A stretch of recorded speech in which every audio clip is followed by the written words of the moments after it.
నమస్తే, welcome to స్వతంత్ర news. నేను మణిశ్రీ. మిడ్ డే డిబేట్కి స్వాగతం. మాజీ ముఖ్యమంత్రి వైఎస్ జగన్మోహన్ రెడ్డి ఇవాళ పులివెందుల నందిపల్లిలోని నందీశ్వర ఆలయంలో నూతన విగ్రహ ప్రతిష్ఠా కార్యక్రమం అలాగే కుంభాభిషేక మహోత్సవంలో పాల్గొన్నారు. అర్చకులు అలాగే వేద పండితులు నిర్వహించిన ప్రత్యేక పూజలు, హోమాల్లో కూడా పాల్గొన్నారు. సంప్రదాయ దుస్తులు ధరించి స్వామివారికి భక్తి శ్రద్ధలతో అభిషేకాలు కూడా నిర్వహించారు. మరి వైఎస్ జగన్ రూటు మార్చారా? ప్రజలను ఆకట్టుకునే ప్రయత్నంలో భాగంగానే ఆయన ఆలయంలో పూజలు నిర్వహించారా? ఇలాంటి అంశాలపైనే ఇవాళ మిడ్ డే డిబేట్లో చర్చిద్దాం. అయితే చర్చలో పాల్గొనేందుకు జూమ్లో జాయిన్ అవుతున్న గెస్టులు ఈరోజు రేగడి లక్ష్మణరావు గారు, వైసీపీ స్పోక్స్ పర్సన్. సార్ నమస్తే అండి లక్ష్మణరావు గారు. నమస్తే అమ్మా. నమస్తే. Jilan Shaik, TDP spokesperson. నమస్తే అండి జిలాన్ గారు. నమస్తే అండి. నెక్స్ట్ మన్యం కోటేశ్వరరావు గారు, పొలిటికల్ అనలిస్ట్. సార్ నమస్తే అండి. నమస్తే. ఫస్ట్ మన్యం కోటేశ్వరరావు గారు, ఇప్పుడు జగన్మోహన్ రెడ్డి గారు ఈరోజు పులివెందుల 2 రోజుల పర్యటనలో భాగంగా ఈరోజు అక్కడ జరిగినటువంటి ఒక కార్యక్రమానికి సంబంధించి ఆయన పూజా కార్యక్రమాలు, ఒక విగ్రహ ప్రతిష్ట కార్యక్రమంలో పాల్గొన్నారు. ఇది ప్రజల మధ్య సఖ్యతను పెంచే విధానానికి దారితీస్తుందా, లేకపోతే రాజకీయ అస్త్రంగా మారుతుందా అనే అనుమానాలు కూడా వ్యక్తమవుతున్నాయి. అంటే ఏం చెప్తారు? ఒక దేవాలయ కార్యక్రమం, విగ్రహ ప్రతిష్ఠ కావచ్చు లేదా పూజా కార్యక్రమం కావచ్చు, ఎవరైనా పాల్గొనటమా లేదా అనేటువంటిది వాళ్ళ యొక్క వ్యక్తిగత విశ్వాసాలకు సంబంధించినటువంటి అంశం. ఓకే, దాన్ని ఎవరు తప్పుపట్టాల్సినటువంటి అవసరం లేదు. ఎవరైనా అటువంటివి మాకు నమ్మకం లేదనుకుంటే ఆ నమ్మకం లేదని చెప్పేటువంటి వాళ్ళని కూడా మనం తప్పు పట్టాల్సినటువంటి పని లేదు. అయితే జగన్మోహన్ రెడ్డి గారు క్రిస్టియన్ గా ఆయన క్రిస్టియన్ అని చెప్తారు. అదేవిధంగా ఆయన గతంలో ఆయన తల్లి కానీ వాళ్ళందరూ కానీ క్రైస్తవ మతంలో పుచ్చుకున్నారు అనేటువంటిది అందరికీ తెలిసినటువంటి ఒక వాస్తవం. మరి అటువంటి వ్యక్తి మీద ఒక క్రైస్తవుడు అయి ఉంటే తిరుమల ప్రసాదం లడ్డు విషయంలో కావచ్చు, లేకపోతే తిరుమల సందర్శన విషయంలో కావచ్చు, ఆయన అక్కడ ఉన్నటువంటి ఆచారాలకు భిన్నంగా ప్రవర్తించారు అనేటువంటి విమర్శలు గతంలో వచ్చాయి. మరి అటువంటి నేపథ్యంలో ఇవాళ అంటే ఒక హిందూ మతానికి చెందినటువంటి ఒక కార్యక్రమంలో పాల్గొనడం ద్వారా నేను కూడా హిందూనే అని చెప్పడానికి ఒక ఏదైనా సందేశం ఇవ్వదలుచుకున్నారా అనేటువంటి అనుమానాలు కొంతమందికి రావచ్చు. ఒకవేళ ఆ విధమైనటువంటి సందేశం ఇవ్వదలుచుకున్నప్పటికీ అది కూడా వ్యక్తిగతమైనటువంటి వ్యవహారమే. అందువల్ల తన మీద వచ్చినటువంటి విమర్శల్ని తిప్పికొట్టడానికి కానీ లేకపోయేట్లయితే నిజంగానే ఆయనకి మరి హిందూ మత దేవుళ్ళు దేవతల మీద విశ్వాసాలు ఏమన్నా పెరిగాయా? ఎందుకంటే ఎప్పుడైనా ఇప్పుడు మతంలో ఉన్నటువంటి వాళ్ళు ఆ మతాన్ని వీడి లేదా ఆ మత విశ్వాసాలను వీడి వేరే మతానికి చేరడం అది మారటం తప్పేమీ కాదు. అది ఎవరికి ఉన్నటువంటి రాజ్యాంగపరమైనటువంటి హక్కు. అందుకని దీన్ని ఆ విధంగానే చూడాలి తప్ప అంతకు మించి రాజకీయ పరంగా దీని యొక్క ఫలితాలు ఏమిటి, ప్రభావాలు ఏమిటి అనేటువంటిది అంతగా చూడాల్సినంత గొప్ప విషయం అయితే కాదు అనేది నా అభిప్రాయం. ఓకే అండి. ఓకే, రేగడి లక్ష్మణ్ గారు, ఇప్పుడు సార్ ఇప్పుడు జగన్ పంతా మార్చారు. ఇప్పుడు సనాతన ధర్మం వైపు గతంలో లేని దాన్ని ఇప్పుడు కొత్తగా దేవాలయాలకు వెళ్ళి పూజలు నిర్వహించడం, సాంప్రదాయ దుస్తులు ధరించడం, ఇవన్నీ చూస్తుంటే సనాతన ధర్మానికి సంబంధించి హిందువులు గతంలో గుర్తుకు రాలేదు, కానీ ఇప్పుడు మాత్రమే ఇంత వల్లభాలిన ప్రేమ ఏమిటి అని చాలా మంది అనుకుంటున్నమాట. దీని మీద ఏం చెప్తారు? మా ప్యానెల్ ఉన్న సభ్యులందరూ కూడా నమస్కారాలు. మీకు కూడా స్వతంత్ర వ్యక్తులకి యాజమాన్యానికి. ఏమందమ్మా, అనుకున్నాళ్ళు అనేక రకాలుగా అనుకుంటారు. మంచైనా చెడైనా చెడుగా ప్రసారం చేయడంలో సమాజంలో కానీ సమాజంలో ఉన్నటువంటి వ్యక్తులే కానీ రాజకీయం చేసే వ్యక్తులే కానీ ఏ రకంగా మాట్లాడతారు. జగన్మోహన్ రెడ్డి గారు నేను మానవతావాదిని, నాకు ఏ మతం కులాలు లేవని మాట్లాడినప్పుడు నీ మతం ఏంటి, నీ కులం ఏంటంటే మానవత్వం అంటావేంటని ఎక్కిలి చేష్టలు చేసి ఎక్కిలించి నవ్వి చాలా రకాలుగా ట్రోల్ చేసిన వాళ్ళు కూడా మనం చూసాం. అంటే నాకు మతం లేదు, కులం లేదు, నా మతం మానవత్వం అని చెప్పడం తప్ప. అంటే ఈ రకంగా ఉన్నటువంటి సమాజంలో, ఈ రకంగా చేస్తున్నటువంటి రాజకీయాల్లో ఏమని చెప్పాలి? జగన్మోహన్ రెడ్డి గారు 2014లో సుమారు 2014-19 మధ్య సరస్వతి స్వామి గారు ఆధ్వర్యంలో హిందువుల యొక్క ఇది తీసుకున్నారని మనం టీవీ ఛానల్లో, పేపర్లో మనం చూసాం. అలాగే జగన్మోహన్ రెడ్డి గారు ఎప్పుడు కూడా ఏదైతే తన నమ్మిన మతాన్ని పాటుగా ఇప్పుడున్నటువంటి హిందూ సాంప్రదాయాలను కూడా ఎక్కువగా ఆయన ఆచరిస్తారు. ఆయన కూడా ప్రతి ఒక్క గుడికి వెళ్తారు. అక్కడ ఉన్నటువంటి గుడిలో ఇచ్చిన ప్రసాదం కానీ ఆయన ఎంతో భక్తి శ్రద్ధలతో తీసుకుంటారు. అలాగే అనేక హిందువుల యొక్క పండగలను కూడా ఆయన చేస్తారు కూడా మనం చూసాం.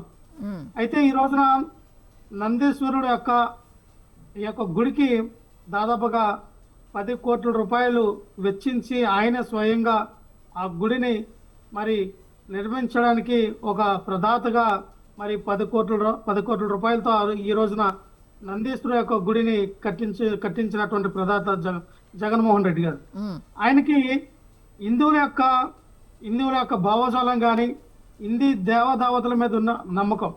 ఆయన కారణాలు చేస్తారంటే జగన్మోహన్ రెడ్డి గారిని ఏంటంటే ఒక మతానికి, ఒక కులానికి, ఒక ప్రాంతానికి చెందిన వ్యక్తిగా ముద్ర వేసిస్తే రాజకీయాల్లో మనం ఏదైనా సాధించేస్తాం. జగన్మోహన్ రెడ్డి గారు క్రిస్టియన్ గా ముద్ర వేసిస్తే హిందువులందరూ దూరం అయిపోతారు. జగన్మోహన్ రెడ్డి గారు రాయలసీమ వాస్ అంటే ఒక కోస్తాంధ్ర, ఉత్తరాంధ్ర ఓట్లు పడవు. జగన్మోహన్ రెడ్డి గారు ఒక ఫ్యాక్షనిస్ట్ అంటే ఇంకా పెట్టుబడులు రావన్న రకంగా చేసినటువంటి రాజకీయాలు మనం చూసాం. అంటే జగన్మోహన్ రెడ్డి గారిని డిగ్రేడ్ చేయాలని, జగన్మోహన్ రెడ్డి గారిని వాడించాలని, జగన్మోహన్ రెడ్డి గారిని రాజకీయ శత్రువుగా చూసినంత కాలం ఇలా అనేక రకాలుగా వ్యూహాలు పన్నారు మనం చూసాం. అనేక రకాలుగా ఈ రోజున చేస్తున్నటువంటి వాటిలో ఒకటి ఈ కల్తీ లడ్డు విషయం ఏ రకంగా అయితే తెరపైకి తీసుకొచ్చారో, హిందువులను రచ్చగొట్టి జగన్మోహన్ రెడ్డి గారి మీదకి మరి ప్రయోగించాలా, జగన్మోహన్ రెడ్డి గారి పార్టీ లేకుండా చేయాలా, జగన్మోహన్ రెడ్డి గారు ఇంకా రాజకీయం చేయకుండా ఉండాలా అన్న రకంగా వాళ్ళు ఏదైతే ఆడిన డ్రామా అంతా కూడా ఈ రోజు చూసాం. కాడతలం అయిపోయింది. ఎక్కడ కూడా అది వాళ్ళకి సక్సెస్ అవ్వలేదు, ఫెయిల్యూర్ అయ్యారు. వాటి నుంచి వాళ్ళు డిఫెన్స్ చేసుకోవడానికి అనేక ఇబ్బందులు పడే పరిస్థితులు మనం చూస్తూ ఉన్నాం. అంతే వాళ్ళు ఏమన్నారంటే చంద్రబాబు నాయుడు గారు, మనం ఒక రాయి ఇస్రాం, ఒకే దెబ్బకి 2 పిట్టలు పడతాయి అనుకున్నాం. కనీసం హిందువుల్లో ఐక్యత రాలేదు, హిందువులు రెచ్చిపోలేదు, హిందువులు దాడి చేయలేదు. జగన్మోహన్ రెడ్డి గారికి ఈ రకంగా ఇబ్బందికరమైన వాతావరణం తీసుకొద్దామని చేసినట్టు ప్లాన్ అంతా కూడా బెడిసి కొట్టిందని చంద్రబాబు నాయుడు గారు గ్రహించారు. అందుకే 4,500 కోట్ల షేర్లు ఉన్నటువంటి హెరిటేజ్ కంపెనీ ఈ రోజున 2,000 కోట్లకు పడిపోవడం, ఇవన్నీ కూడా మనం చూస్తున్నాం. ఏ రకంగా దిగజారే రాజకీయాలు చేస్తే ప్రజలు మెట్టితో ఏ రకంగా కొట్టారో హెరిటేజ్ కంపెనీని. ఎలాగైతే హెరిటేజ్ కంపెనీలో ఇందపూర్ డైరీ నుంచి షేర్లు కానీ, ఏఆర్ డైరీ నుంచి షేర్లు కానీ, వైష్ణవి డైరీ నుంచి షేర్లు కానీ, సంగం డైరీ నుంచి షేర్లు కానీ, ఈ సంగం డైరీ అనేది టీడీపీ ఎమ్మెల్యే ఇప్పుడు ఉన్నటువంటి దూలుపల్లి నరేంద్ర సుమారు 5-6 సార్లు ఎమ్మెల్యేగా గెలిచినటువంటి వ్యక్తి ఆ సంఘం డైరీ అయింది. ఈరోజు మనం చూసాం వైష్ణవ డైరీకి సంఘం డైరీకి ఉన్నటువంటి లింకు. ఏ లింక్ ద్వారా అయితే వైష్ణవ డైరీ ఏదైతే పంపించిన 4 ట్యాంకర్లు రిజెక్ట్ అయినటువంటి ఏఆర్ డైరీ నుంచి రిజెక్ట్ అయినటువంటి 4 ట్యాంకర్లు కూడా వైష్ణవి డైరీ నుంచి దొడ్డుదారులో టీటీడీకి పంపించి లడ్డూలో కల్తీ చేసి ఆ కల్తీలో వినియోగించిన 4 ట్యాంకర్లు కూడా వైష్ణవి డైరీ అని తేటతలమైంది. ఆ వైష్ణవి డైరీకి ఈ సంఘం డైరీకి సంబంధాలు ఉన్నాయి, హెరిటేజ్ డైరీకి అలాగే ఇందపూర్ డైరీకి సంబంధాలు ఉన్నాయి. ఇవన్నీ కూడా ఇందపూర్ నుంచి వచ్చినటువంటి ఈ ఏదైతే 550 రూపాయలకు అమ్ముతూ ఉన్నారో బహిరంగ మార్కెట్ లో, ఇవన్నీ కూడా కమిషన్లు దండుకోవడానికి ఏఆర్ డైరీ దగ్గర, ఇందపూర్ డైరీ దగ్గర హెరిటేజ్ ద్వారా ఈ యొక్క 200-300 కోట్లకి స్కామ్ కి తెరలేపారు. ఇవన్నీ కూడా గమనిస్తూ ఉన్నారు రాష్ట్రం. ఓకే అండి. నెక్స్ట్ జనసేన నాయకులు చందు తాతిపూడి గారు కూడా జాయిన్ అయ్యారు. సార్ నమస్తే అండి. నమస్తే. నెక్స్ట్ జిలాన్ షేక్ సార్ జిలాన్ గారు, ఇప్పుడు లక్ష్మణ్ గారు చెప్పినట్టుగా ఇప్పుడు అదేంత ఎవరి వ్యక్తిగత అభిప్రాయం వాళ్ళది. ఆయన ఎప్పటి నుంచో కూడా హిందూ కానీ లేకపోతే సనాతన ధర్మానికి సంబంధించి అన్ని గౌరవిస్తూనే ఉంటారు అన్నట్టు ఆయన చెప్పుకుంటూ వచ్చారు. బయట కొంతమంది అనుకునే మాట ఏమిటంటే పొలిటికల్ స్టంట్ ఇది అన్నట్టుగా చెప్పుకుంటున్నారు. దీని మీద మీ అభిప్రాయం ఏమిటి? నమస్తే అండి. ప్రేక్షకులకు నమస్కారం అండి. ఖచ్చితంగా ఆయన చెప్పినట్టు వ్యక్తిగతంగా మతపరమైన అంశాలలో ఎవరి అభిప్రాయము, ఎవరి యొక్క భావ ప్రకటన స్వేచ్ఛ అనేది ఉంటుంది. ఎవరు కూడా ఎవరి గురించి చెప్పనక్కర్లేదు. ఇక్కడ మనం ఒకసారి చూసుకుంటే ఖచ్చితంగా ఇది పబ్లిక్ స్టంటే. ఎందుకంటే మనం చూసుకున్నాం, ప్లాన్ ఏ ఏం విధించారు? కులం కార్డును తీసుకుని వచ్చారు. కాపు నేత చేత తిట్టులను తిట్టిపించి ఒక ప్రజలు ఒక అశాంతిని రేకెత్తించి కులాల మధ్య చిచ్చు పెట్టి ఏదో విధంగా దారి నుంచి తప్పించుకోవాలని చూశారు. ప్లాన్ ఏ ఫెయిల్ అయింది. ప్లాన్ బి చేశారు.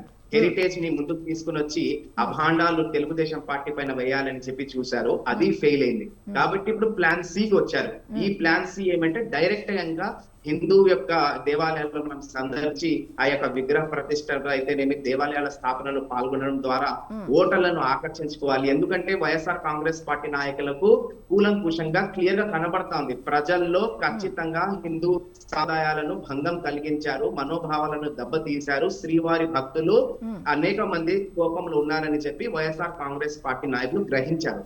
కాబట్టి ఆ పశ్చాత్తాపం చెంది ఇవన్నీ కూడా మనకు ప్రాయశ్చిత్త యొక్క దీక్షలు అనుకోవచ్చు, లేకుంటే వాళ్ళు చేస్తున్న ప్రక్రియలు అనుకోవచ్చు. కాబట్టి వీళ్ళు ఎంత చేసుకున్నా కూడా ఆంధ్ర రాష్ట్ర ప్రజలు క్షమించరు. ఈ రోజు పరోక్షంగా ఈయన ఎన్నైనా చూపించుకోవచ్చు, హిందూ మతాన్ని గౌరవిస్తాను, దేవతలను మనం ఈ యొక్క గౌరవిస్తానని ఎన్నైనా చెప్పుకోవచ్చు. కానీ ఆంధ్ర రాష్ట్ర ప్రజలు సూటిగా ప్రశ్నిస్తున్నారు. ఎందుకు శ్రీవారి లడ్డుతో చల్లగాటం ఆడారు? ఎందుకు కల్తీ నెయ్యిని కలిపారు?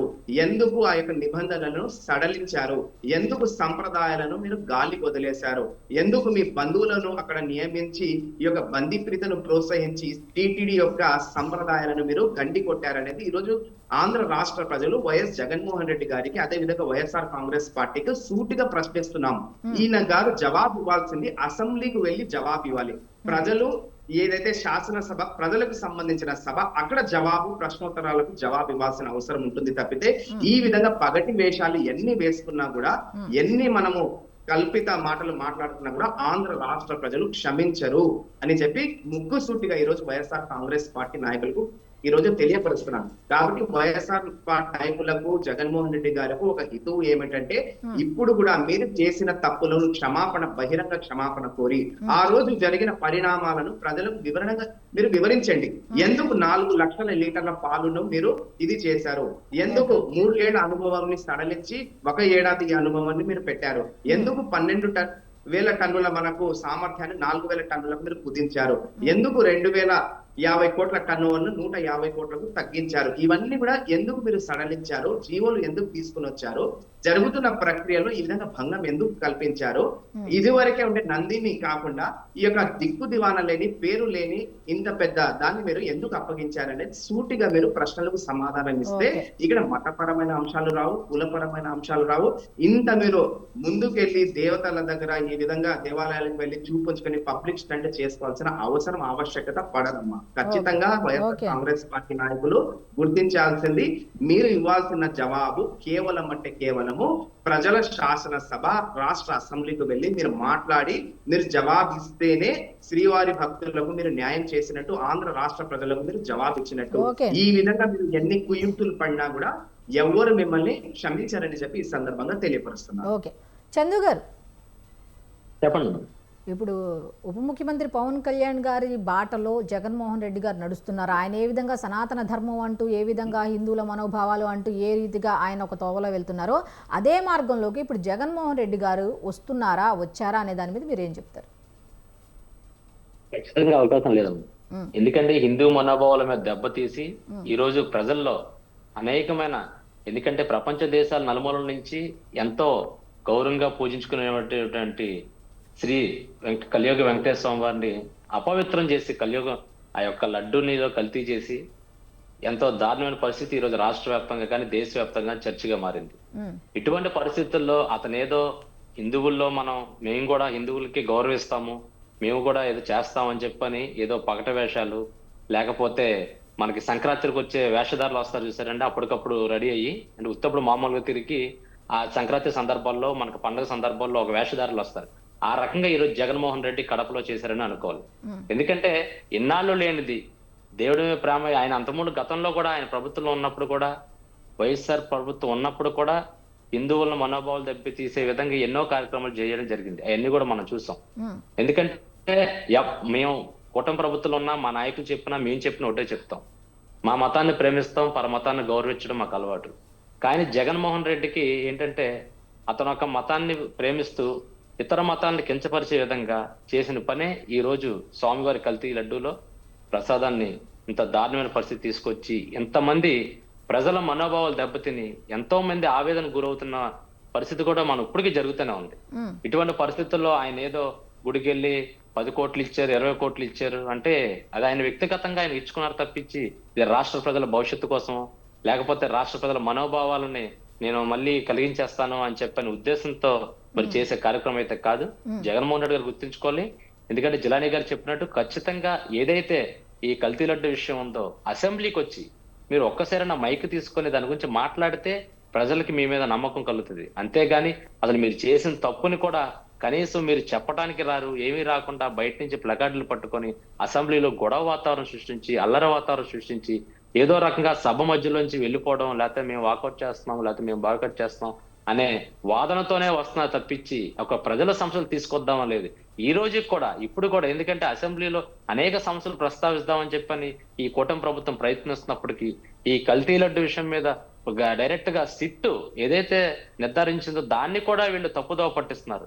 అంటే ఒక మనిషి చెప్పింది కాదు, లేదా ఒక పార్టీ నాయకులు చెప్పింది కాదు, ఏదైతే విచారణకి వెళ్ళిందో ఆ సిట్ లో వచ్చినప్పటికి కూడా దాన్ని తప్పుదోవ పట్టించి అది అబద్ధాలుగా నిర్ధారించడానికి అనేక రకంగా వీళ్ళు ప్రయత్నిస్తున్నప్పటికి కూడా అన్ని విధాలకు కూడా వీళ్ళకి దెబ్బ పడుతూనే ఉంది. అయినా సరే ఇప్పుడు కూడా కొన్ని బహిరంగంగా వచ్చి మేము చేసిన తప్పు ఇలా చేసాం, ఇక మించి జరగదన్న విషయాన్ని కూడా చెప్పకుండా ఈ వైఎస్ఆర్ కాంగ్రెస్ పార్టీ నాయకులు ఇంకా జబ్బులు చరుచుకుంటూ ఇంకా ప్రజల్లోకి ఏదో మేమే మంచి చేస్తామని చెప్పని చేస్తుంటే మరి వాళ్ళ ఈ నాయకులందరినీ ఏదో మబ్బు పెడతాకి, ఎందుకంటే జనాలు ఇప్పుడు పరిస్థితి లేదు, తిరిగే పరిస్థితి లేదు వైసీపీ నాయకులకి. ఎందుకంటే ఒక హిందువుల యొక్క మనోభావం దెబ్బతీసి వాళ్ళ ముందు తిరగలేక, వాళ్ళతో ఏమి మాట్లాడలేక ఈ రోజుని వాళ్ళని ఏదో మబ్బు పెడతాకి నాయకులు ఎక్కడ చెల్లా చెదరైపోతారో ఈ రాష్ట్రంలో అని చెప్పని జగన్మోహన్ రెడ్డి గారు వేసిన కొత్త నాటకమే ఈ రోజు ఈ గుడికెళ్ళి ఇటువంటి కార్యక్రమాలు చేయడం తప్పించి ప్రజలను ఉద్దేశించి ప్రజల భవిష్యత్తు కోసం గాని, ఈ యొక్క ప్రజల సమస్యల గురించి గాని ఆయన ఎటువంటి ఈ దీక్షలు గాని లేకపోతే ఇటువంటి పూజా కార్యక్రమాలు చేయట్లేదు.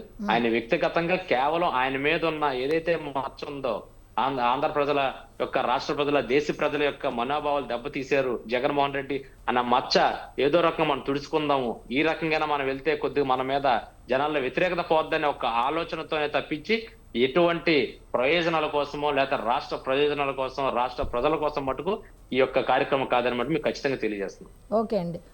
మనం కోటేశ్వరరావు గారు, చెప్పండి. ఇప్పుడు జగన్మోహన్ రెడ్డి గారు ఇప్పుడు దేవాలయానికి వెళ్ళి ఇట్లా విగ్రహ ప్రతిష్ట కార్యక్రమంలో పాల్గొన్నారు అనే దాని మీద మిమ్మల్ని అడిగితే మీరు చెప్పిన మాట ఏంటంటే ఇది ఎవరైనా చేయొచ్చు, ఎవరికి వాళ్ళు వ్యక్తిగతంగా వాళ్ళ అభిష్టం మేరకు చేయొచ్చు అని అంటున్నారు. ఇప్పుడు మొన్నటిదాకా కూడా తిరుమలకు సంబంధించిన లడ్డూకి సంబంధించిన ఇష్యూ ఎప్పుడైతే రైజ్ అయిందో అప్పటి నుంచి కూడా డిక్లరేషన్ ఫామ్ అనే దాని మీద సైన్ చేయకపోవటం ఇదంతా కూడా ఒక రకంగా అప్పటి నుంచి ఇప్పటికి కూడా నిన్న శాసనసభలో కూడా డిప్యూటీ సీఎం పవన్ కళ్యాణ్ కానీ లేకపోతే సీఎం చంద్రబాబు నాయుడు గారు కూడా ఈ డిక్లరేషన్ ఫామ్ గురించి మాట్లాడడం జరిగింది. అయితే ఇప్పుడు ఎట్లాగో హిందువులను కలుపుకోవడానికి, సనాతన ధర్మాన్ని గౌరవించడానికి, అదేవిధంగా దేవాలయాల పునర్నిర్మాణం కూడా జరగాల్సిన ఆవశ్యకత గురించి కూడా జగన్మోహన్ రెడ్డి గారు చెప్పడం ఇందాక మనం చూసాం. దీన్ని చూసుకుంటే ఇప్పుడు తిరుమల డిక్లరేషన్కి సంబంధించి కూడా ఆయన సంతకం పెట్టే ఛాన్స్ అయితే ఉందంటారా? ఖచ్చితంగా ఉంటుంది. ఎందుకంటే సంతకం పెట్టకపోతే దేవాలయ ప్రవేశం చేయనేమో అని కనుక అక్కడ అధికారులు కనుక చెప్పేట్లయితే, ఎందుకంటే ఆయన క్రైస్తవుడిగా భావించినప్పుడే అటువంటి సమస్య ఉత్పన్నమవుతుంది. ఒకవేళ అటువంటి మీరు క్రైస్తవులే, మీరు డిక్లరేషన్ ఇవ్వాలి అని చెప్పినప్పుడు ఖచ్చితంగా ఇవ్వాల్సి వస్తుంది, ఇవ్వాలి. ఎందుకంటే నిబంధనల ప్రకారం. కానీ వాళ్ళ ఆయన భావాలు మార్చుకున్నారా, మత భావాలు మార్చుకున్నారా అంటే మరి అలా మత భావాలు మార్చుకున్నటువంటి పెద్ద మనుషులు చాలా మంది ఉన్నారు. మరి గతంలో పవన్ కళ్యాణ్ గారు తాను ఎప్పుడు సనాతనవాదినని, పక్కా సనాతనవాదినని అట్లా ఎప్పుడు చెప్పుకోలేదు. మరి తర్వాత మరి బీజేపీతో బంధం లేకపోతే ఇవన్నీ చూసిన తర్వాత ఆయన నేను సనాతనవాదిని అని చెప్పేసి ఆయన ఊగిపోతున్నారు. అందుకని అవసరం కొద్ది రాజకీయ అవసరం కావచ్చు, ఓట్ల కోసం కావచ్చు, ఏమైనా కావచ్చు, రాజకీయ నాయకులు ఎప్పుడు ఏ వేషం వేస్తారో ఎప్పుడు ఏ మాట మాట్లాడతారో తెలియదు. అందుకని జగన్మోహన్ రెడ్డి గారు కూడా అదే కోవకు చెందినటువంటి రాజకీయ నాయకుడే. ఆయన కూడా ఏదైనా చేయొచ్చు, చేస్తాడు.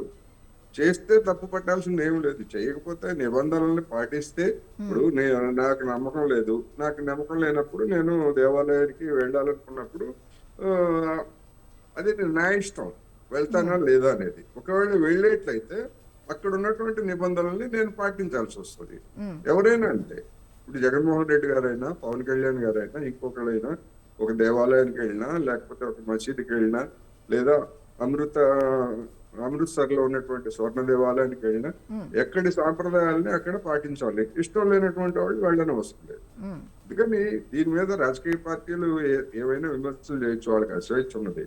కానీ ఇవాళ భక్తి, మతము అనేటువంటి దాన్ని పక్క రాజకీయానికి ఉపయోగిస్తున్నటువంటి వాళ్ళు ఇవాళ దేశంలో పుష్కలంగా ఉన్నారు.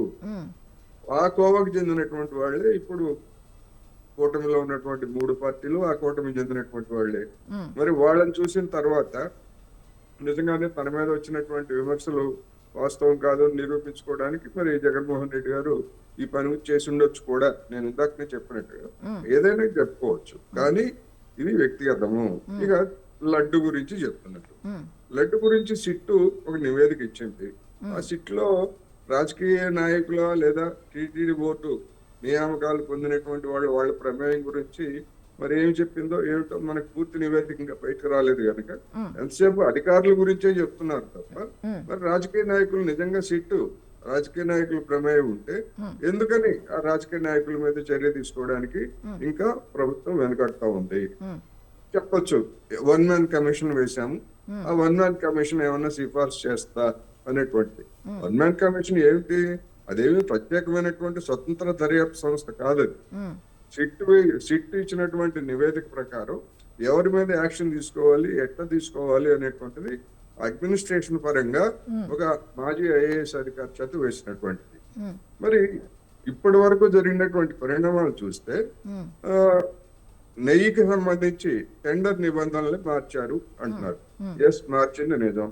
ఆ మార్చిన దానికి అనిల్ సింఘాల్ అనేటువంటి ఐఏఎస్ గతంలో చంద్రబాబు నాయుడు గారు అధికారంలో ఉండగా పెట్టినటువంటి నిబంధనల్ని ఆయనే నిబంధనలు పెట్టారు. మళ్ళా అదే పెద్ద మనిషి ఆ నిబంధనలు సడలించి జగన్మోహన్ రెడ్డి గారి హయాంలో కొత్త డైరీలకి ఇవ్వడానికి చేశారు. మరి ఆయన మీద తీసుకున్నటువంటి చర్యలు ఏమిటి? మరి కేవలం ట్రాన్స్ఫర్ చేసి ఆయన్ని తప్పించారు. ఎందుకని? ఎవరి ఒత్తిడి మేరకు కేవలం ట్రాన్స్ఫర్ బదిలీతోటి ఆయన మీద చర్యలు లేకుండా చేశారు. అందుకని ఇట్లాంటివన్నీ కూడా అనేకం జనం చర్చిస్తారు. అదేవిధంగా పరకామణి వ్యవహారం, పరకామణి అనుకుంటూ ఒక చిన్నదే అని చెప్పేసి జగన్మోహన్ రెడ్డి గారు దాన్ని చాలా తక్కువ చేసి చూడటానికి ప్రయత్నించాడు. కానీ ఇప్పుడున్నటువంటి ప్రభుత్వం చేసింది ఏమిటి? ఒక జర్నలిస్టు దాని మీద వెంటబడి హైకోర్టుకు వెళ్లి హైకోర్టులో ముట్టికాయలు తిన్న తర్వాతనే కదా పరకామణి వ్యవహారంలో ఇప్పుడున్నటువంటి టీడీడీ బోర్డు అధికార యంత్రాంగం కదిలింది. మరి వాళ్ళ చిత్తశుద్ధి ఏమిటి? ఇట్లా అనేకమైనటువంటి అనుమానాలు ఇవాళ రాష్ట్రంలో ఉన్నాయి. ఇప్పుడు అసలైనటువంటి పరీక్ష ఈ సిట్ నివేదికల ప్రకారం ఎవరు ఈ దీనికి అంటే టెండర్ల సరళీకరణకి లేదా ఆశ్రితులుగా ఉన్నటువంటి వాళ్ళు ఇవ్వడానికి నిబంధనలు సడలించడం కావచ్చు, లేకపోతే ఇతరత్రా జరిగినటువంటి అవకతవకలన్నిటికీ ఎవరిని బాధ్యులు చేస్తున్నారు అంటే నాకు ఉన్నటువంటి అవగాహన ప్రకారం, అంటే బయటికి వెల్లడైనటువంటి అంశాల ప్రకారం కేవలం అధికార యంత్రాంగాన్ని, కొంతమంది అధికారులని, కొంతమంది ఉద్యోగుల్ని, అందులో కూడా చిరుద్యోగులు కూడా ఉన్నారు, వాళ్ళ మీద యాక్షన్ తీసుకోవడానికి తప్ప వాళ్ళ వెనకాల ఉండి కుట్ర చేశారు లేకపోతే అక్రమాలకు పాల్పడ్డారు అని చెప్తున్నటువంటి రాజకీయ నాయకత్వాన్ని ఇంతవరకు ముట్టుకుంటారా లేదా అనేటువంటి ప్రశ్న వచ్చింది. అందుకని సిట్ లో కూడా సిబిఐకి చెందినటువంటి వాళ్ళు 2 అధికారులు ఉంటే ఆంధ్రప్రదేశ్ చెందినటువంటి అధికారులు కూడా 2 ఉన్నారు. మరి ఆ సిట్టు రాజకీయ నాయకుల ప్రమేయాన్ని ఎందుకు విస్మరించింది? ఇక్కడే అనుమానాలు కూడా తలెత్తాయి. ఓకే. కేంద్రంలో ఉన్నటువంటి బీజేపీ రేపు భవిష్యత్తులో అవసరం అయితే వైసీపీని తన వైపు తిప్పుకోవడానికి వైసీపీ నాయకత్వానికి లేదా వైసీపీకి చెందినటువంటి వాళ్ళ యొక్క ప్రమేయం లేకుండా కేవలం అధికార యంత్రాంగం మీదనే కేంద్రీకరించినట్టుగా ఇప్పించింది అనేటువంటి ప్రచారం కూడా జరుగుతూ ఉంది. అందుకని అనేక అనుమానాలు, అనేక సందేహాలు ఈ సిట్టు వ్యవహారంలో. అందుకనే బహుశా ఆ కారణంగానే ఇంకా లడ్డు వ్యవహారం గురించి పెద్దగా ఎక్కువగా మాట్లాడకూడదు అని ఒక నిర్ణయం తీసుకున్నట్టుగా తెలుగుదేశం పార్టీ ప్రతినిధులు డిస్కషన్స్ లో చెప్తున్నారు. ఓకే. ఎందుకు చెప్తున్నారు? ఎందుకు మాట్లాడకూడదు? వాళ్లే కదా లడ్డూని ప్రచారంలోకి తీసుకొచ్చింది, వాళ్లే ఊగి తూగిపోయి మొత్తం అంతా ఆచారం అనాచారం అంటూ తూగిపోయింది వాళ్లే కదా. ఇప్పుడు మాట్లాడొద్దని వాళ్లే చెప్తున్నారు. ఎందుకని? దాని వెనకాల ఉన్నటువంటి మతల పేరిటి ఇది. ఇవాళ మనోభావాలు దెబ్బతిన్నటువంటి భక్తులు లో ఉన్నటువంటి ప్రశ్న ఇది. ఈ ప్రశ్నకి ఎవరైనా సమాధానం చెప్తారంటే ఎవరు సమాధానం చెప్పరు. కొండను తవ్వి ఎలుకను పట్టినట్టుగా సిట్లో ఏముంది అంటే సామాన్య జనానికి అర్థమయ్యేటువంటి భాషలో కొంతమంది అధికారులని బాధ్యులను చేశారు తప్ప అసలైనటువంటి వాళ్ళని ముట్టుకోలేదు అనేది సందేశంగా ఉంది. ఓకే. ఓకే. లక్ష్మణరావు గారు, చందు గారు ఇందాక చెప్పినట్టుగా ఇదంతా కూడా పొలిటికల్ స్టంట్. ఒకప్పుడు గుర్తుకు రాలని హిందూ దేవాలయాలు, హిందువులు ఇప్పుడు ఎందుకు గుర్తుకొచ్చారు జగన్మోహన్ రెడ్డి గారికి అన్నట్టుగా ఆయన చెప్పుకుంటూ వచ్చారు. దీని మీద మీరేం చెప్తారు? హిందువులు ఎప్పుడు జగన్మోహన్ రెడ్డి గారికి గుర్తుకు రాలేదంటే 2019 నుంచి 24 మధ్య జగన్మోహన్ రెడ్డి గారు సీఎం గా ఉండి 5 హిందూ దేవాలయాలు నిర్మించారు. అది ఆన్ ది రికార్డ్. ఇది ఉట్టి మాటలు కాదు. కావాలంటే మీరు గూగుల్లో చెక్ చేసుకోవచ్చు. కావాలంటే ఎండోమెంట్ మీ శాఖ మంత్రి ఎవరైతే ఉన్నారో ఆయన అడగండి వివరాలు, జగన్మోహన్ రెడ్డి గారు కట్టారా లేదని. మరి 4 సార్లు సీఎం అయినటువంటి చంద్రబాబు నాయుడు ఒక్క దేవాలయం అయినా ఎక్కడైనా కట్టాడా? కట్టకపోగా కృష్ణా పుష్కరాలకి విజయవాడ నుంచి మొదలుకొని హనుమాన్ జంక్షన్ వరకు ఉన్నటువంటి 34 హిందూ దేవాలయాలు, హనుమంతుడు, అలాగే శివుడి యొక్క దేవాలయం, శ్రీరాముడి యొక్క దేవాలయం, అలాగే వినాయకుడు యొక్క దేవాలయాలు మొత్తం అన్నిట్లు కూడా ఎక్కడ పడితే అక్కడ మొత్తం ధ్వంసం చేసి కూల్చేసి వాటిలో ఏదైతే సామాజిక బాత్రూములు నిర్మించారు అక్కడ పుష్కరాలకు వచ్చినటువంటి వ్యక్తులకి లిటిల్ ఏమంటారు బాత్రూములు అక్కడ కట్టారు. ఎంత దౌర్భాగ్యం అన్నది. మళ్ళీ దట్టు బీజేపీ ఆ రోజున బీజేపీ సంబంధించినటువంటి మాణిక్యాలరావు గారు ఎండోమెంట్ శాఖ మంత్రి అప్పుడు చంద్రబాబు నాయుడు గారి హయాంలో. మరి ఎవరండి హిందువుల మీద ద్వేషం ఉంది? హిందువులు అని చెప్పుకున్నారు ఎవరండి? ఎవరు? జగన్మోహన్ రెడ్డి గారు కూల్చారో విగ్రహాలు ఎక్కడైనా? జగన్మోహన్ రెడ్డి గారు కూల్చారో హిందూ దేవాలయాలు? కూల్చిన ఘనత ఎవరిది? మీదే కదా. మీరే సూక్తులు నీతులు వల్లించేది. అరే రామతీర్థం మాకు కోతవాడ దూరంలో ఉంటుంది. మాకు అక్కడ శ్రీరాముడు తల యొక్క విగ్రహం తలని నరికారు అని చెప్పి ఆ రోజున ప్రసారం చేశారు. సరే, ఎవరు చేశారో ఆ వ్యక్తులను పట్టుకుని జైల్లో పెడితే ఈ స్థానిక నాయకులైనటువంటి కొండపల్లి శ్రీనివాసరావు ఇప్పుడు ప్రెసిడెంట్ మంత్రిగా ఉన్నారు. అశోక్ గజపతిరాజు గారు గోవాకి గవర్నర్ గా ఉన్నారు. కొంతమంది ఎమ్మెల్యేలు అందరూ కలిపి సూరిబాబు అనే వ్యక్తి ఆ రోజున ముద్దాయిగా ఉన్నాడు. ఆ వ్యక్తి టీడీపీకి సంబంధించిన వ్యక్తి. ఆ వ్యక్తిని తీసుకెళ్లి జైల్లో పెడితే సీఎం రిలీఫ్ ఫండ్ కింద 5,50,000 రూపాయలు చెక్ ఇచ్చారు. ఏ రంగం ఇచ్చారండి మీరు? ఎందుకు ఇచ్చారు ఆ వ్యక్తికి? అంటే ఇవన్నీ చేసిందంతా మీరు, దాడులు చేయించింది మీరు వెనక్కి ఉండి. ఇవన్నీ హిందూ దేవాలయాల మీద, హిందువుల మీద, అంతర్వేదలో తగలపడిపోయినటువంటి రథాల మీద, అన్నిటి మీద వెనక నుండి చేయించింది మీరు. ఎందుకంటే కేవలం జగన్మోహన్ రెడ్డి గారు క్రిస్టియన్, ఆయన క్రిస్టియన్గా ఒంటరిగా చేయాలి, హిందువులు దూరం చేయాలనే భావజాలమే కదా మీకు. అసలు పవన్ కళ్యాణ్ హిందువా? పవన్ కళ్యాణ్ సనాతన ధర్మాన్ని సనాతనం చెప్పుకున్నాడు కదా. అలా సనాతన ధర్మంలో నిజంగా హిందువులు ఎవరైనా సరే పెళ్లి చేసుకో ముందు పిల్లలు కంటారా రేపులు చేసి? ఏమండి టాపిక్ డైవర్ట్ చేయొద్దు మీరు. చేసుకుంటారా? టాపిక్ డైవర్ట్ చేయొద్దు, మీరు వ్యక్తిగత వ్యక్తిగత విషయాల్లోకి విషయాలకు దయచేసి వెళ్ళకండి. వెళ్ళొద్దు. వ్యక్తిగత టాపిక్ విషయాలకు డైవర్ట్ వెళ్ళకండి. చేయొద్దు, వ్యక్తిగత విషయాల్లోకి వెళ్ళొద్దు. ఇప్పుడు ఆ టాపిక్ ఇప్పుడు అది కాదు. ఆయన పెళ్లిళ్ళ గురించి వ్యక్తిగత విషయాల గురించి కాదు. ప్లీజ్ లక్ష్మణరావు గారు ప్లీజ్ టాపిక్ డైవర్ట్ చేయొద్దు ప్లీజ్. వినాలమ్మా, వినండి. వ్యక్తిగత విషయాలు మీ పార్టీ కూడా చంపేది. చందు గారు 1 మినిట్. చందు గారు 1 మినిట్. ఇదే పని చేశారు. చందు గారు 1 ఇదే మినిట్. ఇదే పవన్ కళ్యాణ్ సనాతన ధర్మం అని చెప్పే వ్యక్తి వాళ్ళ కుటుంబంలో ఉన్న వ్యక్తులందరూ నాస్తికులని ఆయన చెప్పాడు కదా. మా నాన్న వెంకటేశ్వర స్వామి పట్టం కడ దీపం వెలిగిస్తే ఆ దీపంలో మా నాన్న సిగరెట్ కాల్చాడని చెప్పింది ఆయనే కదా. అదే ఆయన అన్నీ అయినటువంటి నాగేంద్ర బాబు గారు ఏకంగా దేవుడికే ఉరేయాలి, దేవుడు అన్నవాడు లేడు, దేవుడు అనేక రకాలుగా హింసించేవాడు, మంచి హృదయం లేదు అని తిట్టి ట్విట్టర్లో పెట్టి ఆయన చాలా ఇంటర్వ్యూలో మాట్లాడాడు కదా. దేవుడు అనేవాడు మనం పెట్టుకున్నటువంటి మన కన్విన్షన్ కోసం పెట్టుకున్న వ్యక్తి తప్ప దేవుడు అన్నవాడు లేడని, దేవుడు అనేవాడు లేడని చెప్పి నేను కూడా నమ్ముతానని చిరంజీవి గారు చెప్పారు కదా. ఇది చిన్నపిల్లలకు చెప్పకుండా కన్ఫ్యూజన్ అవుతారని. మరి ఇటువంటి నాస్తికులు అందరూ కూడా ఈ రోజు హిందువుల గురించి మాట్లాడతారు. ఇటువంటి ఎవరైతే దేవుడంటే నమ్మకం లేనటువంటి వ్యక్తులు ఇదే చంద్రబాబు నాయుడు గారు. వినాలమ్మా, ఇదే చంద్రబాబు నాయుడు ఏ రోజైనా తన కుళ్ళు కాళ్ళకి ఉండే వేసుకున్నటువంటి షూ బూట్లు కానీ తీసుకుని ఏ రోజైనా పూజ చేశాడా? ఏ రోజైనా తలనీళ్ళు అర్పించాడా? నేను మా కులదైవం వెంకటేశ్వర స్వామి అని చెప్తారు కదా. మీ కులదైవానికి ఎన్నిసార్లు మీరు తలనీళ్ళని అర్పించారు? వెంకటేశ్వర స్వామి గుడికి వెళ్ళిన వ్యక్తులు మ్యాక్సిమం నాకు తెలిసినంత వరకు 99% మంది, అది అమ్మాయిలైనా అబ్బాయిలైనా ఎవరైనా సరే, స్త్రీ అయినా పురుషులైనా సరే తలనీళ్ళని అర్పించుకుని వస్తారు. అలా అనుకుంటే అట్లా కాదు. మీరు చెప్పిన కాదు. 1 మినిట్ చందు గారు 1 మినిట్.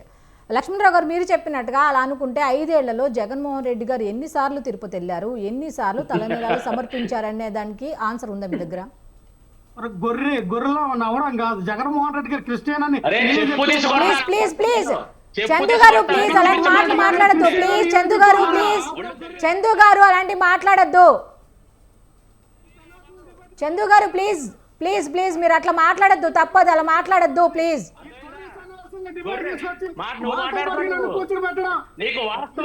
చందు గారు ప్లీజ్ మీరు మాట్లాడద్దు. లక్ష్మణ్ గారు 1 మినిట్.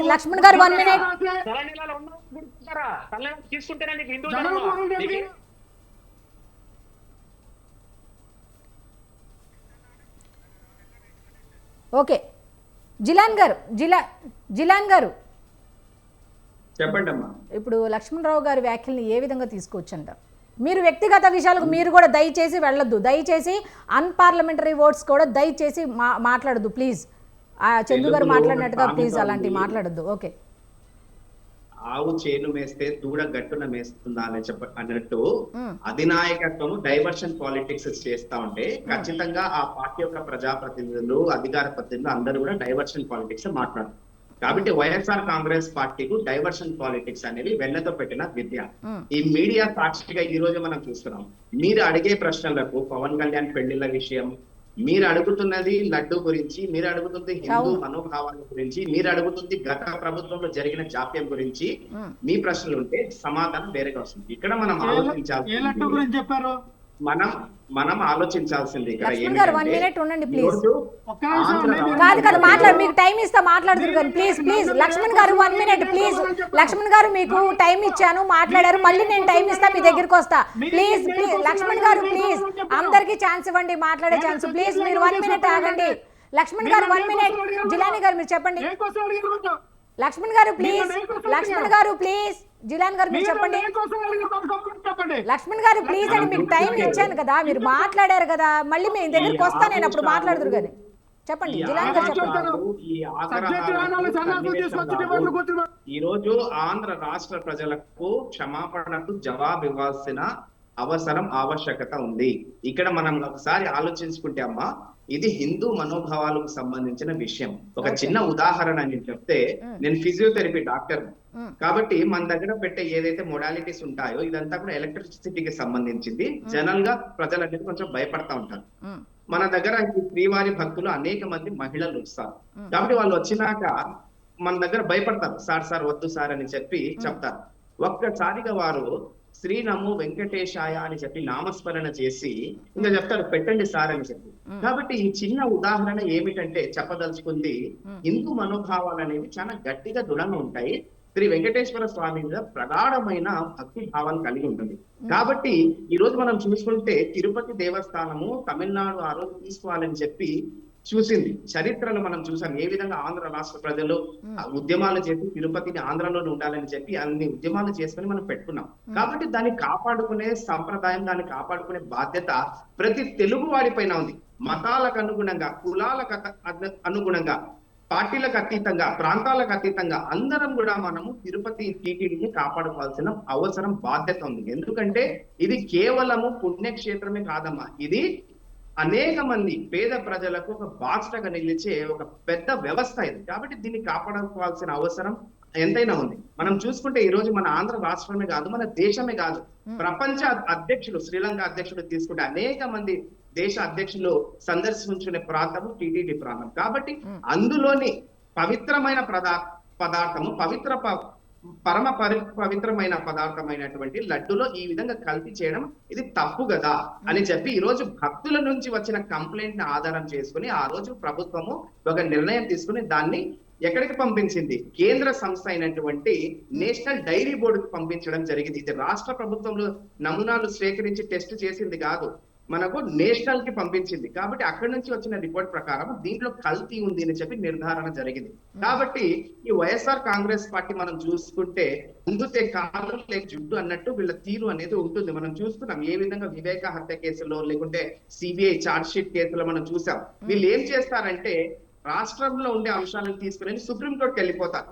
సుప్రీంకోర్టు ఏమైనా నిర్ణయం తీసుకుంటే మళ్ళీ తీసుకుని వచ్చి రాష్ట్రం మీద పడతారు. కాబట్టి ఈ టీటీడీ విషయంలో ఈ యొక్క కల్తీ లడ్డూల్లో కూడా మనం చూసుకుంటే వీళ్ళు ఏం చేశారు, ఈ యొక్క ఎన్పిఆర్డి ఏదైతే రిపోర్ట్ ఇచ్చిందో దీంట్లో కల్తీ ఉందని చెప్పి ఆగ మేఘాల మీద మన వైవి సుబ్బారెడ్డి గారు సుప్రీంకోర్టును ఆశ్రయించడం జరిగింది. కాబట్టి అక్కడి నుంచి సిట్ వచ్చింది. కాబట్టి వీళ్ళే అప్రూవల్ తయారు చేస్తారు, వీళ్ళే తారుమారు చేస్తారు, వీళ్ళే ఇష్టం వచ్చినట్టు డైవర్ట్ చేస్తారు. కాబట్టి ఈ రోజు మనం ఆలోచించాల్సింది, ఈ రోజు జవాబు ఇవ్వాల్సింది ఆంధ్ర రాష్ట్ర ప్రజలకు. రాజకీయాలు, రాజకీయ పార్టీలు అనేవి శాశ్వతం కాదు. ప్రభుత్వం అనేది ఒక నిరంతరమైన ప్రక్రియ. ప్రభుత్వానికి పూర్తిగా బాధ్యత ఉంటుంది. పుణ్యక్షేత్రమైన, ప్రసాదమైన, ప్రజల మనోభావాలైనా, భాష అయినా ఏదైనా కూడా మనం అంతా కూడా కాపాడుకోవాల్సిన బాధ్యత ప్రతి ఒక్కరిపైన ఉంటుంది. ఒకసారి మనం వైఎస్ఆర్ కాంగ్రెస్ పార్టీ చరిత్ర తీసుకుంటే మాతృభాష తెలుగునే తూట్లు పొడిచిన పార్టీ ఏదైనా ఉందంటే అది వైఎస్ఆర్ కాంగ్రెస్ పార్టీ. తెలుగు భాషను పిల్లలకు చేరనీయకుండా తెలుగు భాష రద్దు చేశారంటే అక్కడే మనం తెలుసుకోవచ్చు. ఇంకా మనం చూస్తుంటే ఎప్పుడెప్పుడు తెలుగు వారు ప్రపంచాన్ని ఏలుతారు, ఎప్పుడెప్పుడు తెలుగు వారు దేశంలోని అత్యున్నతమైన స్థానాలకు చేరుకుంటారని చెప్పి ప్రతి ఒక్క తెలుగు వ్యక్తి ఆలోచన విధానంలో ఉంటుంది. కానీ దానికి విభిన్నంగా మనం చూసుకుంటే జస్టిస్ ఎన్వి రమణ విషయంలో ప్రతి ఒక్కరు మనం గర్వించాం, ఒక తెలుగు వ్యక్తి చీఫ్ జస్టిస్ అవుతున్నాడని చెప్పి. కానీ అసూయతో మనం చూసుకుంటే ఈ వైఎస్ఆర్ కాంగ్రెస్ పార్టీ లెటర్లు రాసి ఆయనకు ఏదో విధంగా పదవి ఉన్నతం చేయకూడదు, ఆయనకు పదవి రాకూడదు అని చెప్పి కుయుక్తులు పడ్డారు. కాబట్టి మనం చూసుకుంటే పకడ్బందీగా వైఎస్ఆర్ కాంగ్రెస్ పార్టీ తెలుగు సమాజం పైన, తెలుగు భాష పైన, తెలుగు ప్రజల పైన, తెలుగు సంప్రదాయాల పైన, తెలుగు ప్రజల భక్తుల యొక్క మనోభావాల పైన అన్నింటినీ కూడా తూట్లు పొడుస్తూ వాళ్ళని ఈ విధంగా చేయడం అనేది వైఎస్ఆర్ కాంగ్రెస్ పార్టీకి ఆనవాయితీగా మారింది. దీన్ని ప్రతి ఒక్కరు కూడా ఖండించాల్సిన అవసరం ఉంది. ఈ రోజు ప్రజలకు వైఎస్ఆర్ కాంగ్రెస్ పార్టీ నాయకులు అయితేనేమి, వైఎస్ జగన్మోహన్ రెడ్డి గారు అయితేనేమి సూటిగా సమాధానం చెప్పాల్సిన అవసరం ఉంది. ఎక్కడ లోపం జరిగింది, అధికారిక యంత్రాంగంలో లోపం జరిగిందా, మీరు కావాల్సిన నిర్ణయం చేసుకున్నారా, ఎందుకు ఆ విధంగా కల్తీ జరిగింది అనేది ఈ రోజు ముక్కు సూటిగా ప్రశ్నలకు అసెంబ్లీకి వచ్చి జవాబు ఇవ్వాల్సిన బాధ్యత ఒక పులివెందుల ఎమ్మెల్యేగా, ఒక ప్రజా ప్రతినిధిగా, ఒక మాజీ ముఖ్యమంత్రిగా, ఒక బాధ్యతయుతమైన పౌరుడుగా ఈ రోజు జగన్మోహన్ రెడ్డి గారి పైన బాధ్యత ఉంది. దాన్ని నెరవేర్చాలి. ఈ విధంగా పగటి వేషాలు ఎన్ని వేసుకున్నా కూడా ఆంధ్ర రాష్ట్ర ప్రజలు క్షమించరు.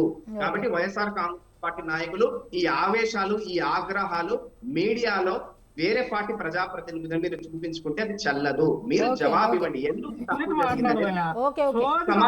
లక్ష్మణరావు గారు ప్లీజ్ వాళ్ళని మాట్లాడివ్వండి. మీ దగ్గరికి వస్తా, మీకు బోల్ టైం ఇచ్చా, మీరు మాట్లాడారు. ఒక్క నిమిషం ఆగండి. మీరు అసలు మీరు ఏం మాట్లాడుతున్నారు? మీకు చాలా టైం ఇచ్చా, మీరు చెప్పాల్సింది మీరు చెప్తున్నారు. వాళ్ళు చెప్పేటప్పుడు మధ్యలో వస్తే వాళ్ళు ఎలా చెప్తారు? మేము మాట్లాడితే మధ్యలో ఆపేసి వాళ్ళకేమో పదలకు వెళ్తే మీకు కాదు, మీరు ఒకసారి అబ్జర్వ్ చేయండి. మీకే ఎక్కువ సమయం ఇచ్చా. మీరు ఒకసారి అబ్జర్వ్ చేయండి. మీకే ఎక్కువ సమయం ఇచ్చా. నేను మీకే ఎక్కువ సమయం ఇచ్చా. నేనైతే మీకే సమయం ఎక్కువ ఇచ్చా. నెక్స్ట్ కోటేశ్వరరావు గారు. నిన్న డిప్యూటీ సీఎం పవన్ కళ్యాణ్ గారు శాసనసభలో ఒక మాట అన్నారు. ఇందాక మీరు అన్నారు ఇక్కడ లడ్డూ కల్తీకి సంబంధించి ఎంతసేపు అధికారుల మీద పడుతున్నారు తప్ప మిగతా వాళ్ళ ఎవరు ఉన్నారు అనేది ఇంతవరకు కూడా బయటకు రాలేదు అన్నట్టుగా. అయితే నేను శాసనసభలో డిప్యూటీ సీఎం పవన్ కళ్యాణ్ గారు ఏమన్నారు అంటే, కనీసం ఇది టీటీడీ పాలక మండలి అనేది వాళ్ళ హయాంలో, గత ప్రభుత్వ హయాంలో నియమింపబడ్డారు అప్పుడు కాబట్టి ఇది జరిగింది. కనీసం ఆ పార్టీకి సంబంధించిన ముఖ్య నేత అనేది కనీసం ఎవరు ఉన్నా సరే శిక్షించండి, ఈ తప్పు ఎవరు చేసినా సరే శిక్షించండి అనే మాట ఎందుకు అనట్లేదు అనేది అయితే ఆయన నిన్న శాసనసభలో క్వశ్చన్ చేసినట్టు తెలుస్తుంది. దీని మీద ఏం చెప్తారు? అందుకనే ఇప్పుడు విచారణ లేకపోతే బయట చర్చల్లో, టీవీ చర్చల్లో లేదా ప్రకటనల్లో మొత్తం అంతా కూడా తెలుగుదేశం అది వైసీపీ నాయకులు ఉన్నారు అనేటువంటిది చెప్తున్నారు. కానీ సిట్టు నివేదికలో ఆ విధమైనటువంటి సిఫార్సు కానీ లేకపోతే ఇంకోటి రాలేదు.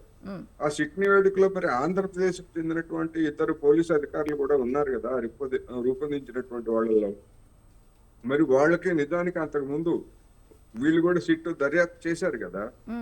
ఏమైనా ఆధారాలు ఉంటే ఆ సిట్ నివేదికలో రాజకీయ నేతలకు సంబంధించినటువంటి ప్రమేయాన్ని ఎందుకని పెట్టలేదు? కనీసం వీళ్ళకి సంబంధించినటువంటి కొన్ని అనుమానాలు ఉన్నాయి, వీటిని ప్రత్యేకంగా దర్యాప్తు జరపాలనేటువంటిది కూడా చేయలేదు కదా.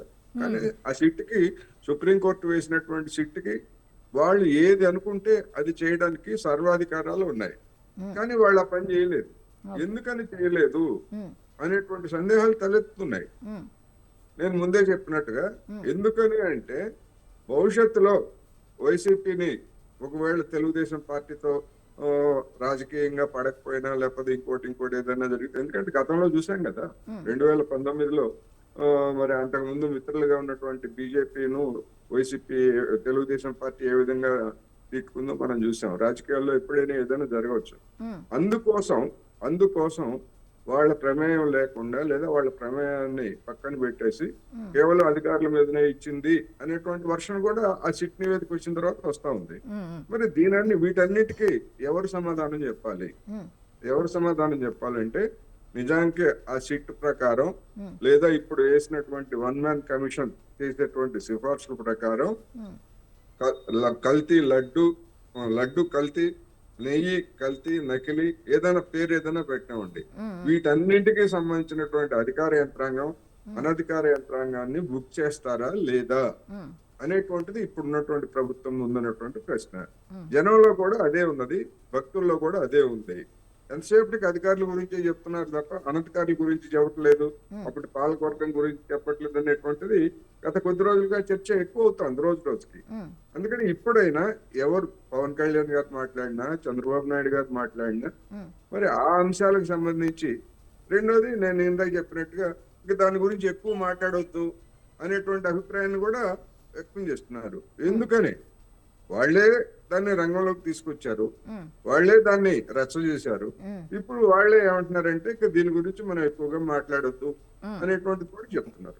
ఎందుకు అనేది సమాధానం లేనటువంటి ప్రశ్న. ఓకే లక్ష్మణ్ గారు, ఇప్పుడు మీరు రియాక్ట్ అవ్వండి, చెప్పండి. మీరు వ్యక్తిగత విషయాలకు వెళ్లకుండా మీరు పాయింట్ టు పాయింట్ మాట్లాడండి. పెళ్లిళ్ళ గురించి ఎందుకంటే ఇక్కడ నేను అడుగుతున్నది ఏంటి, పెళ్లిళ్ళ గురించి ఎందుకు, ఆయన పెళ్లిళ్ళ గురించి ఎందుకు చెప్పండి. పవన్ కళ్యాణ్ పెళ్లి చేసుకోలేదా?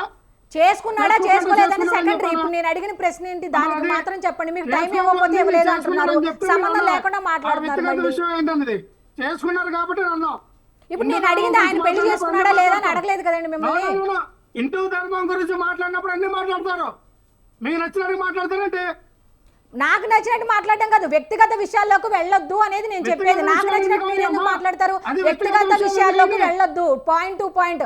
మిగతా వాళ్ళు ఇప్పుడు కోటేశ్వరరావు గారు ఉన్నారు, ఆయన మాట్లాడారా వ్యక్తిగత విషయాల్లోకి? ఆయన వెళ్ళారా? అడిగిన ప్రశ్నకి ఏ విధంగా చెప్పాలో వాళ్ళు చెప్తున్నారు. అది వ్యక్తిగత విషయాలు కాదు. ఏంటి పెళ్లిళ్ళ విషయం వ్యక్తిగత విషయం కాదండి? ఏమా పెళ్లిళ్ళ విషయం వ్యక్తిగత విషయం కాదా? జగన్మోహన్ రెడ్డి గారి తల్లి గురించి, బాబాయ్ గురించి, చెల్లి గురించి డిబేట్లు పెట్టినప్పుడు వాళ్ళు వ్యక్తిగత విషయాలు ఇప్పుడు పెట్టావా? ఇప్పుడు నేను అడిగిన ప్రశ్న ఏంటి? జగన్మోహన్ రెడ్డి గారి పర్సనల్ విషయాలు ఏమన్నా అడిగానా నేను? అవసరం ఉందండి.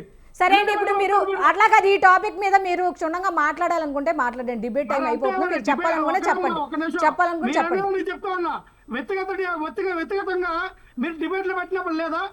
ఎవరు పెట్టారు? మేమైతే పెట్టలా. మేమైతే వ్యక్తిగత విషయాల మీద, ఎవరి వ్యక్తిగత విషయాల మీద మేమైతే డిబేట్లు పెట్టలా. మేమైతే వ్యక్తిగత విషయాల మీద పెట్టలా. సరే, ఇప్పుడు పాయింట్ టు పాయింట్ మాట్లాడతారా, చెప్తారా? ఏం చెప్పాలనుకున్నా చెప్తారా? నేను స్వతంత్ర టీవీలో డిబేట్లు చేస్తాను, మీరు చెప్తారని నాకు పెట్టలేదని. సరే పోనీ, ఇప్పుడు చెప్పండి. పోనీ ఇప్పుడు పాయింట్ టు పాయింట్ అడుగుతున్నారు, ఇప్పుడు చెప్పండి. గతంలో ఎందుకు, ఇప్పుడు చెప్పండి. చెప్పండి, నేను చెప్తాను. మీరు వ్యక్తిగత విషయాల్లోకి వెళ్ళేటట్టయితే వద్దండి, వ్యక్తిగత విషయాల్లోకి వెళ్ళొద్దు. మీరు పాయింట్ టు పాయింట్ మాట్లాడేటట్టయితే మాట్లాడండి. ఏ సమాధానం కావాలి చెప్పండి. నాకేం కావాలో కదా, నేను అడిగిన ప్రశ్నకు మాత్రం మీరు చెప్పండి. ఓకే అండి, చందు గారు మీరు చెప్పండి. దీన్ని ఓవరాల్ గా చూసుకుంటే ఎట్లా చూడొచ్చు? మీరు అడిగిన మరి మీరు చెప్పకుండా నాతో వాదిస్తే ఏంటండి ఉపయోగం? మీరు నాతో వాదిస్తే మిమ్మల్ని నేను అడుగుతున్నా, కనీసం మీరు చెప్పకుండా నాతో వాదిస్తే టైం వేస్ట్ చేస్తున్నారు. టైం వేస్ట్ అయిపోతుంది. మీరు నన్ను ప్రశ్న వేయకండి, నేనేం చెప్పాలి? అదిగో మళ్ళీ మొదటికి వచ్చారు. నేను ప్రశ్న వేయకుండా అన్నారు. ఇందాక మీరు సగంలో చెప్తుంటే కట్ చేశానని చెప్పి అన్నారు. సరే, దాన్ని కంటిన్యూ చేస్తారేమోనని నేను మీకు టైం ఇచ్చా. నాతో వాదన ఆడటమే సరిపోయింది మీకు. ఇప్పుడు సనాతన ధర్మాన్ని గురించి చెప్తున్నారు. తిరుమలకు వెళ్ళిన వాళ్ళు ప్రతి ఒక్కళ్ళు కూడా తలనీలాలు సమర్పించాలి అంటూ మీరు చెప్తున్నారు. నేను మధ్యలో అది కట్ చేసుకుంటూ వ్యక్తిగత విషయాల్లోకి వెళ్ళారు కాబట్టి దాన్ని కట్ చేశాను. ఇప్పుడు మీరు కంటిన్యూ చేయండి. చెప్తున్నారు కదా, దాన్ని కంటిన్యూ చేయండి. నేను అనేది ఏంటంటే, ఇక్కడ హిందూ మతం గురించి రాజకీయాలు చేయడానికి, కుట్ర పన్నడానికి చేస్తున్న పన్నాగాలు ఇవన్నీ కూడా ఇప్పుడు వీళ్ళు ఏం చెప్తా ఉన్నారు? 2019 నుంచి 24 మధ్య కల్తీ జరిగితే మరి 2024 ఎలక్షన్ లో క్యాంపెయిన్ లో మీరు ఎందుకు చెప్పలా?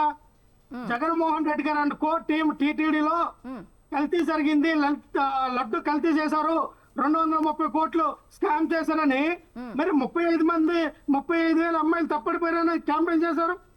ల్యాండ్ టైటిల్ యాక్ట్ గురించి క్యాంపెయిన్ చేశారు. మరి ఈ లడ్డు విషయం మీరు ఎందుకు క్యాంపెయిన్ చేయాలా? ఎందుకు చేయాలా? అంటే అంటే ప్రజలేమో అమాయకులు అనుకుంటారా? ప్రజలేమో మీరేం చెప్తే అవి వినేవాళ్ళు అనుకుంటారా? ఎలక్షన్ క్యాంపెయిన్ లో మీరు ఎందుకు చెప్పలే? మీరు ఆ రోజున మీరు 2024 మీరు అధికారంలోకి వచ్చినటువంటి 2024 జూన్ 18వ తారీఖున పంపించినటువంటి శాంపుల్స్ ఏవైతే AR నుంచి వచ్చినటువంటి 4 ట్యాంకర్లు మీరు వెనక్కి పంపించారు, అది వైష్ణవి డైరీ నుంచి మళ్ళీ దొడ్డుదారిలో వెనక్కి తీసుకొచ్చి దాన్ని కలిపాము, దాన్ని వాడమని చెప్పి మీ ఈఓ సామలరావు గారు ప్రెస్ మీట్ పెట్టి సమాధానం చెప్పారు. మరి అదే ఈఓ సామలరావు గారిని మీరు ఎందుకు సస్పెండ్ చేసి మళ్ళీ అదే ఈఓ సామలరావు గారిని ఎందుకు పెట్టారు? అంటే దానికి మీ దగ్గర సమాధానం ఉండవు. ఒకవేళ కల్తీ జరిగిందని మీరు భావించి ఉంటే, మీరు పంపించిన శాంపిల్స్ లో కల్తీ జరిగింది కదా, మీ ఐఎంలో కల్తీ జరిగింది కదా, మీరు అధికారంలో ఉంటున్న కల్తీ జరిగింది కదా, దానికి బాధ్యులు మీరు కదా. ఎవరి మీద తోస్తారు మీరు? ఎన్టీటీవీ రిపోర్ట్ ఎప్పుడు తెచ్చింది? 2024 మీరు పంపించిన శాంపుల్లో మీరు కల్తీ రసాయనాలు కలిసిందని మీరు సిబిఎస్ఈ నివేదికలు ఇస్తే 2024 సంబంధించింది ఇచ్చింది. అధికారంలో ఎవరు? మీరా మేమా? 2019 నుంచి 24 మధ్య కల్తీ జరిగితే కంక్లూడ్ చేయండి. టైం అయిపోయింది, కంక్లూడ్ చేయండి. కృష్ణగిరిగా వీళ్ళకి అర్థమవుతుంది ఏంటంటే, వీళ్ళు నెయ్యిని కల్తీ జరిగిందని చెప్పి దేవుడిని అడ్డం పెట్టుకొని హెరిటేజ్ షేర్లు పెంచుకోవాలి, హెరిటేజ్ ఆస్తులు పెంచుకోవాలనుకున్నారు. ధమాలు అయిపోయింది. ఎక్కడైతే ఇందాపూర్ నుంచి తీసుకెళ్ళినటువంటి షేర్లు ఏవైతే ఉన్నాయో, ఇందాపూర్ ఏదైతే 2016లో ఈయన డిస్కౌంట్ పే చేశారు. 2014 నుంచి 19 వరకు వినండి, 2014-19 వరకు ఇదే AR డైరీ, ఇదే కాదండి. టైం అయిపోయింది, వినండి. కాదు, వినండి, ఇదే AR డైరీ, వైష్ణవ్ డైరీ, ఆర్గోని ప్రైమరీ డైరీ, తర్వాత ఈ బోలేబాబా డైరీలో ఆ రోజు ఆయన కూడా చేశారు కదా. మరి 2014-19లో చేసిన వాళ్ళే ఈ రోజు 19 నుంచి 24 మధ్య చేస్తారు కదా, 20 కంటిన్యూ అవుతున్నారు కదా. మరి కంటిన్యూ అయితే 2014-19 మధ్య కల్తీ